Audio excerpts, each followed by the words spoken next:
Hello, welcome to Her Wild Side Hockey Podcast. I am your hostess, Mikki, aka Hockey She Wrote. And we are at the end of the Minnesota Wild season. All 82 games have been played, and the exit interviews, all of that it's all done. So today, what I'm going to do is do kind of a post mortem on this very strange season. And then I'll also talk about just playoffs in general, kind of the brackets that I've set. Um, yeah, so it should be a good show.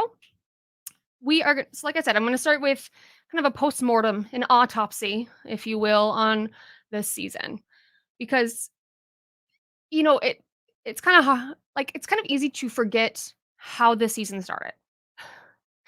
I was at the season opener in St. Paul against the Florida Panthers, and that game was electric, like just amazing. Not only just the atmosphere was great. They passed out those, like, the light up towels, they're all different colors, like, they did the intro part where it's dark, but they have, like, the hype video going, everyone's got their towels lit up, I mean, it was just completely electric. Not only that, they played amazingly that game. Like, so good. And this was against the Florida Panthers who had just, gone through what? They won 2 rounds of the playoffs the season before? So, to play that well against a team that is tough to beat, uh, was so good. And it was a shutout. Like, Gustafsson was in net, he had a shutout, he stopped 41 shots. You know, it I just remember afterwards, my brother and I just kinda being like, "This season is gonna be amazing." Like, that was so good. And then we all know what happened because then they lost basically every single game.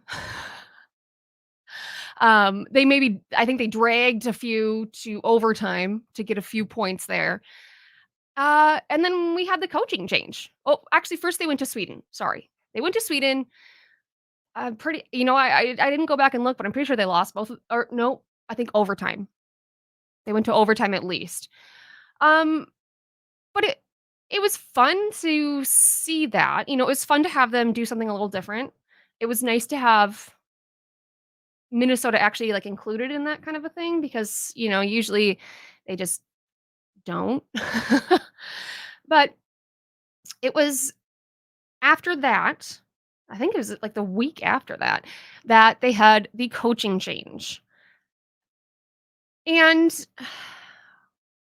we saw it coming, right? Everyone saw it coming. I didn't want to see it coming because I love Dean Evison, and wherever he coaches next, I will cheer for them. I'm not gonna promise that because I can think of a few teams that I'm absolutely not gonna cheer for. But I will cheer for Dean Evison, and I miss his funny faces, and I miss how he punches his coaches, and I miss it. But John Hines was kind of the shot in the arm that the Wild needed because they went on a tear after that. And, you know, it if it was not for all of the injuries, I think they would have kept going like that. Like, they would have been on an absolute run. But unfortunately, the injury bug came. Not only the injury bug, but then for a while, it just sickness too. You had half of them were out sick, half were out with the flu, and injuries. We had Kaprizov out, we had Gustafsson out, we had Brodin was out, and Spurgeon was out, and I mean everybody. It's almost like the top two lines and the top four defensemen and the starting goalie, it's like every single one of them was just out of commission. That was the point in time where I think we were just lucky to get through it. And that's kind of it's almost unfair to look at the stats because at that point in time the team was basically made up of rookies and AHL players. And they held their own. They tried. Like they did try. And I know at the end of the interviews they were doing last week after the end of the season, um, they did not try to put the blame on the injuries, and I like that they were basically like, "Yeah, that happened, but we're supposed to still be able to do our jobs." Um, but I mean, it was just this back and forth. Kaprizov comes back, and he the second half of the season, he was amazing. He basically made up all of the points that he didn't get in the first part of the season, and it it was kind of confirmed at the end of the year here that, like everyone was saying, Kaprizov was definitely injured at the beginning of the season, and I feel bad because I think it was not an injury where it's like he shouldn't play, but it was just like he couldn't be himself. Um, I'm glad that he came back around. Hopefully, he can stay, healthy over the off season here, and we'll see. But the top line in general, Eriksson Ek, Kaprizov, and Boldy, that line was one of the best lines in the NHL this season. One thing that Hines did when he came in that I really appreciate, because this was something that we kind of had a problem with, for Evison, is that he is not afraid to switch things up. He is not afraid to switch lines, deep pairings, even mid-game. We've seen him do that, and that's what they needed because Zuccarello and Kaprizov, do they work well together? Yes, but not all the time. They go through points where they're too busy, playing catch with each other to actually, like, try and put something on the net. And when that would happen, Hines was like, nope, okay, different lines." So I appreciate that because that obviously worked. One of the good things this year was seeing all the rookies. I would need to go back and look, but I feel like they said something about like 10 different rookies made their NHL debuts this year for the Wild. Some of them were only there briefly, or I'm thinking like Damon Hunt. He was there looking back now briefly. I mean, I think it was maybe 4 games he was in, and then he sat out for a few of them too. We had Volstead come up, and we're not gonna talk about Dallas, but he had 2 games here at the end where he played amazingly. We had Kuznetsov come over from Russia. That has been really fun to watch him. We had Liam Ogren came over after his season ended in Sweden. And just having even, Rossi and Faber play 82 games held the team together. Like, the 2 of them were basically the only reason why the Wild did not turn into the Sharks or the Blackhawks. They held things together, and, it's just really fun to see the rookies and where they're at, and I know Iowa had a tough year this year. I mean, that was it. It was really obvious because, and I don't blame them again because half of their team was up with Minnesota. Hopefully next year they will have a better team that can kind of help develop some of the younger guys a little bit more. Besides Hunt, there's the other defensemen are not ready for NHL debut. And that's partially because Mermis was pulled up to Minnesota the entire year. And he was not there to kind of help with that. Let's see, what else did we do? Um, the third jerseys also came out. And I know people go back and forth. I think people either love them or they hate them. I know they look like Subway. I get it. I like it. I think it kind of provides a nice, different feel. It's always like when they have the third jersey where it's the same, basically the same thing, like same colors, maybe like a very small tweak for the logo. I want them to be different. That's kind of the whole point of it. And I like that they have the breezers that have these stars down the side. And it's just kind of a fun, like totally different look. And I would love to see, I am not a stats person, you know that. I want someone to write about what the stats were for the Wild when they were in their third jerseys, versus the rest of the year. because I feel like they played really well in those jerseys. And maybe that is just me thinking that. Who knows? Um, and the last thing that I want to talk about for this post-mortem is actually not, it doesn't really have to do with hockey, but it has to do with the team. Meaning the experience in the Excel Center this year was incredible. It was top notch. I loved the hype video and the whole intro.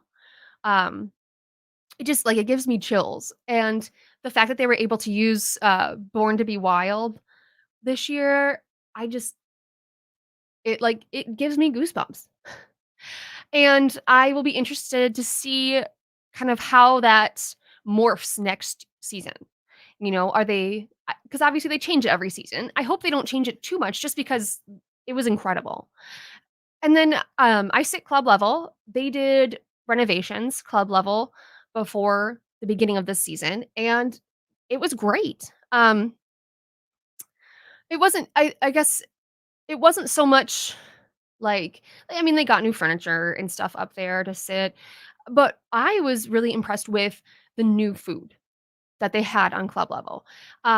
It's incredible. I was able to go to an event where like, my husband and I tasted everything. So good, and, like, stuff that I normally would not order. Like, I'm not a big hamburger person, but I liked their hamburger. I ate the rectangle pizza a few times. It is so good and so filling. Um, what else? Oh, I just and actually this is not club level, but I just tried the cookie dough when I was at the Frozen 4 with my dad. That was good, super sweet, but, very good. And just in general, I like that they are bringing in this new stuff. I know they wanna renovate the rest of the rink, and, I don't know how that's gonna go. I don't know where that money's gonna come from. I don't know. Um, I do hope that somehow that also translates to the parking situation because the parking garage across the street that I normally use is not in great shape. It's very handy, but it's not in good shape. So in general, this year is disappointing. It's it's very hard when you get to the point where the team is out of it. Like you just mathematically you are eliminated. Thankfully that didn't happen for the Wilds till close to the end because it was already strange enough to kind of know the exact moment that the season ended. Like you just okay, after that game on Thursday, like that's it. That's the end. Yeah, it's a very strange feeling. So I am going to talk about kind of what I think for next season, like kind of a fresh start. But I am going to quick just put in my word about our Ticketmaster link. There we go. So if you are watching, there is a QR code that you can use to help support our show. Any tickets that you would need to buy through Ticketmaster, if you use our link, we just get a small cut of the profit, and it just helps support my show, the podcast network that I'm on, and yeah. So anything that you would buy tickets for, concerts, plays, sports, if you use this QR code or the link in my show notes, that would help support us. And if you do, thank you very much. I appreciate every single person that would help support the show. Okay. Now, there have been plenty of complaints at the end of the year. First of all, there's always a lot of complaints. Minnesota fans are going to complain no matter what. I am pretty sure that I have heard every single good player of the Wild called a bust this year at some point. Even Kaprizov. Like, I heard people being like, "Wow, he's a bust." Like, wow, why are we keeping this guy? But we need to slow down. We need to slow down. And here is what I think next season is going to be like. Um, because the end of the year here, they're just it didn't make a difference how to change things. Meaning, you know, Goudreau's had a really slow season, Johansson had a really slow season, and still they were being put on, like, the second line, and people were like, "What is going on?"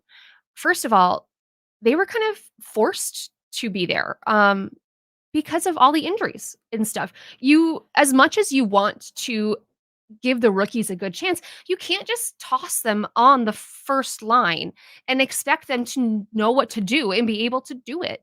You need to have that experience. So Jojo and Freddie, they have veteran experience. They have been there in the league for years. They are able to step up. They might not be successful, but they're able to skate the minutes and they're able to keep up. You can't just pull up someone and put them out there for the Sharks. It like, I know you want to see these people on the first line, on the second line. You have to slowly get them into it. Um,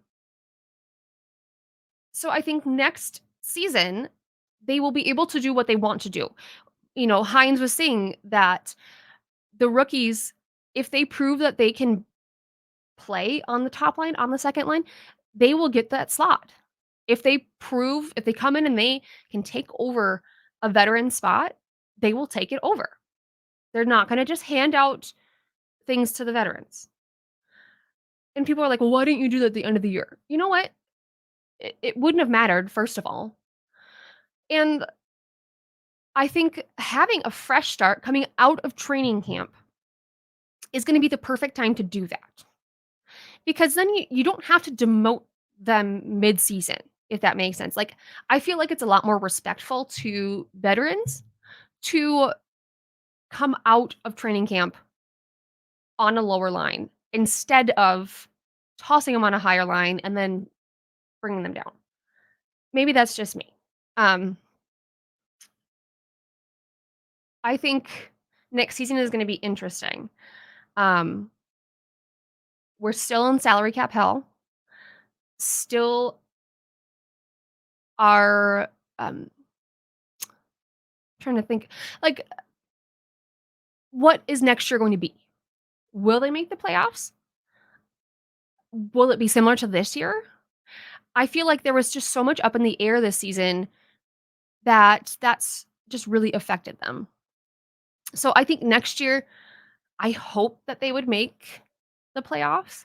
Um, but we'll have to see, like, we can't take it for granted. And I think this year really showed fans, it showed the players that, you know, no. One thing that I did like is someone asked Kaprizov about, next season, if the team doesn't make the playoffs again, is that gonna affect your decision about signing a contract extension in Minnesota? And Kaprizov is basically like, but we don't know that. Like, at this point in time, we can't say anything about the playoffs next year. If it was up to Kaprizov, obviously they would be in the playoffs. I mean, but to hear him say that, it, like, made me feel a little better. I genuinely think that he likes Minnesota. I genuinely think that he likes playing on the Wild. He likes his teammates. He likes living here. I think he likes it. And I know people are afraid that he is gonna sign somewhere else, in a bigger city on one of the coasts. I don't think so. I really just I get this sense from him that he doesn't care as much about his contract. You know, I I think he's just kind of like, I wanna be here, and I'll be here. Um, so he'll have to sign his contract, I think next summer he's available for an extension, but it'll be interesting to see in the next couple of months here what extensions they're gonna be handing out because Faber, they can sign an extension this summer, and obviously he still has a year left on his ELC, so it would not kick in until after the salary cap, after that 6.9 million is off the books. So, but they need to start kind of mathematically fitting everything in. They've got Faber, they need an extension for Kaprizov. They have a bunch of rookies that'll be coming off their ELCs soon. It'll be interesting to see. All right, I am going to play my other little ad here. And when I come back, I will talk about the playoffs and my brackets. So I'm going to kick it to commercial. Thank you for watching the show. If you enjoy our podcast and want to support the show, consider signing up for ESPN Plus via our link at insidetherink.com/ESPN or scan the QR code on your screen now. I have ESPN Plus and I personally love all the college sports, UFC, MLB, and NHL games all across ESPN platforms. Over 1,000 out-of-market NHL games are on ESPN Plus every year. Make sure you hit the QR code or go to insidetherink.com/ESPN to make sure you don't miss out on any of this year's NHL action.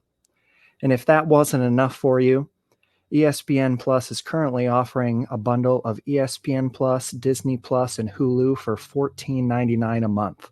You get sports, the kids get Disney, and Hulu is the added bonus. It's the perfect bundle. I personally have it, and I don't know what you would do without it. Welcome back. So, playoffs started yesterday, the first 2 games. Today, this is Sunday. They start in 40 minutes. I just want to talk about my bracket a little bit. My brackets, plural, because I make a real bracket, meaning like who I think will actually win. And then I always make my Delulu bracket, which is like who I want to win. And pretty much always it's the Wild, except for obvious reasons this year it's not. So I'm going to just say for the real bracket, I keep putting that in quotes cuz like they're both real. I have the Avalanche winning it all. I have Avalanche versus the Hurricanes and the Avalanche win it all. And I felt good because my brother was like, "Yeah, I also have the Avalanche to win it all." And I'm like, "Okay, thank goodness someone who like knows a little bit more about hockey and doing brackets thinks so." So like um let's see. So I've got Dallas over Vegas even though not a Stars fan. I've got the Avalanche over Winnipeg. I've got the Preds over Vancouver, Oilers over Kings, Panthers over Lightning, Bruins over the Leafs. Here's my phone. I'm trying to read this. The Rangers over the Caps and the Hurricane over the Islanders for the whole first round. Now, let's move on to my favorite bracket, which is the Delulu bracket. Now, I have the Vancouver Canucks winning the cup. I just really adore them. They last year was such a rough year for them. And for Brock Besser specifically. Besser is a Minnesota boy, so I'm always rooting for him, but he just had such a rough season. Um, Losing his father and just, trying to deal with that, and it kind of spilled over into his on ice play. He could not score even like, an empty net barely. But it was a struggle and I understand why. And I love that this year he has just come roaring back. I would love if he would be able to win the cup. I also love um